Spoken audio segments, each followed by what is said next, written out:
Ó, o Isaac fazendo fototerapia, ó. Por causa da tiriça. Ah, já tem... Teve um dia que ele tá aqui, né? Não tá nem tão alterada não, mas a criança nasce com isso. Fototerapia. Um dia e 2 noites. É, tem um dia que ele tá aqui. Um dia e 2 Um noites. dia e 2 noites? É. É, eu creio que ele vai ficar até amanhã.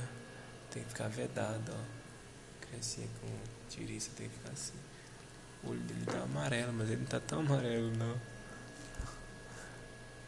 Eu creio que amanhã ele já sai, se Deus quiser.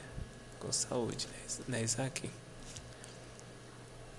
Mas dá um pouquinho de ver ele com esse negócio aqui, ó.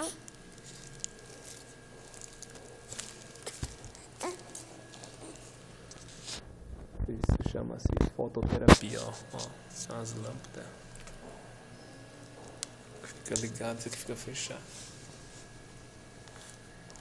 Fica fechado assim, ó. As cortinas, ó.